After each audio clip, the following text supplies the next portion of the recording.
أعوذ بالله من الشيطان الرجيم بسم الله الرحمن الرحيم أولئك الذين اشتروا الضلالة بالهدى فما ربحت تجارتهم وما كانوا مهتدين صدق اللہ العظیم۔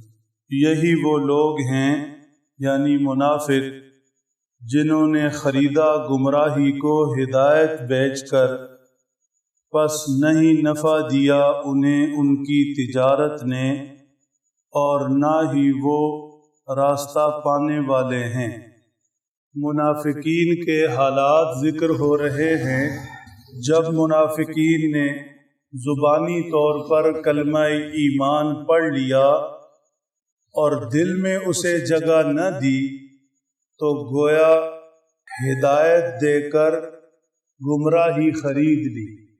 زبانی طور پر کلمہ پڑھنے کی برکت سے ایک درجے کی ہدایت نصیب ہو گئی تھی، پھر انہوں نے گمراہی کو گلے لگا لیا۔ ایمان کا نور، ایمان کی روشنی نصیب ہوئی ہی تھی کہ دوبارہ تاریک راہوں پر چل پڑے، یا یوں کہہ لیں کلمہ ایمان پڑھنے کے بعد ہدایت اور ایمان کے گل و گلزار میں داخل ہوئے ہی تھے کہ دوبارہ سے گمراہی کے خارزاروں میں جا گھسے، گمراہی کی جھاڑیوں اور کانٹوں کو پسند کر لیا۔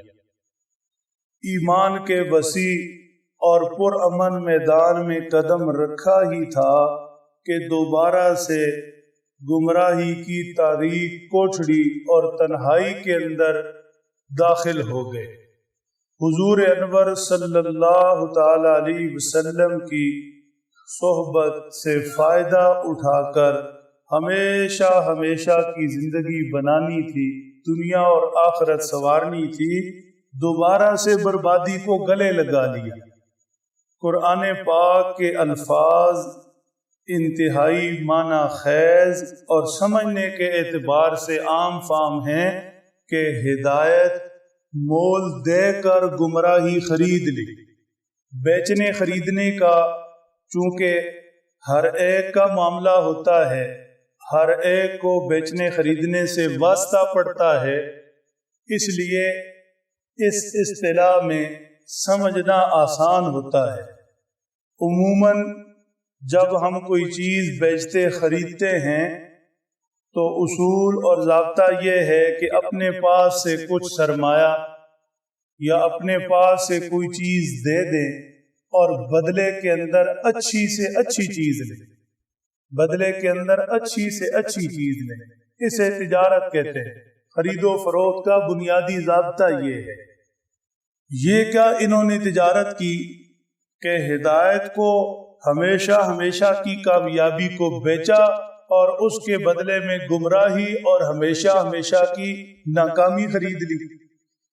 گویا اس سے زیادہ گھاٹے کا سودا، خسارے کا کاروبار، بیوپار کیا ہوگا کہ زندگی کی چند سانسوں کی ضرورتیں، مفادات، نفس کی خواہشیں سامنے رکھی اور ہمیشہ ہمیشہ کی قبر، قیامت، آخرت کی بربادی، ناکامی، خسارہ انہوں نے گلے لگا لیا۔ ہمیں بھی غور کرنا چاہیے۔ حدیث پاک میں اللہ کے نبی صلی اللہ تعالی علیہ وسلم نے اس دنیا کو مزرع الآخرہ فرمایا۔ یہ دنیا آخرت کے لیے کھیتی ہے، کھیتی میں بیج ڈالا جاتا ہے اس امید اور خواہش پر کہ اس سے تھوڑے عرصے بعد بہترین فصل اٹھائی جائے گی۔ اگر کسان کو یقین ہو کہ یہاں بیج ڈالنے سے بیج برباد ہو جائے گا، موسم اور حالات ساتھ نہیں دے رہے، تو وہ کبھی ایک دانہ بھی نہ ڈالے۔ خسارے کا سودا اور گھاٹے کا بیوپار تو کوئی بھی نہیں کرتا، اس امید پر بیج ڈالتے ہیں کہ اس سے دگنا چگنا، اس سے زیادہ نفع اٹھائیں گے، فصل اٹھائیں گے۔ تو یہ دنیا، اس دنیا کی ایک ایک گھڑی، ایک ایک لمحہ آخرت کمانے کے لیے یہاں ایمان اور عمل کا بیج ڈالتے جائیں، اس یقین کے ساتھ کہ جیسے ہی آنکھ بند ہوگی مرنے کے بعد اپنے ایمان اور عمل کی اس فصل کو ہم اٹھاتے چلے جائیں دنیا کمانے کے لیے نہیں، دنیا تو آخرت کمانے کے لیے۔ دنیا کے اندر اگر ہم اتنے زیادہ منہمک اور مصروف ہو گئے کہ صبح سے رات گئے تک پیسہ پیسہ پیسہ، 500 700 1000 1200، اور دنیا کے اندر ہم کپڑا، لباس، مکان، سواری اور انہی اپنی ضروریات میں ہی کھوئے رہے، تو مرنے کے بعد اگلی فصل ہمارے ہاتھ میں کیا بچے گا؟ کچھ بھی نہیں، کیونکہ جس کے لیے دنیا گزاری تھی وہ تو پیچھے ہی رہ گئی۔ مرے تھے جن کے لیے وہ رہے وضو کرتے، وہ سارا کچھ تو پیچھے چھوڑ آئے، اب آگے کیا ہے؟ وَمَا تُقَدِّمُوا لِأَنفُسِكُم مِّن خَيْرٍ تَجِدُوهُ عِندَ اللَّهِ، فرمایا جو کچھ بھی خیر، بھلائی، نیکی، تقوی کو، عبادات، ریاضت کو تم آگے بھیجو گے، جب آنکھ بند ہوگی تو اللہ کے ہاں من یعمل مثقال ذرۃ خیر یرا، ذرے کے برابر بھی نیکی کا بدلہ پاؤ گے۔ تو یہ دنیا ہے آخرت کمانے کے لیے، دنیا کی خواہشوں کے پیچھے آخرت کو برباد کرنا انتہائی خسارے کا سودا ہے۔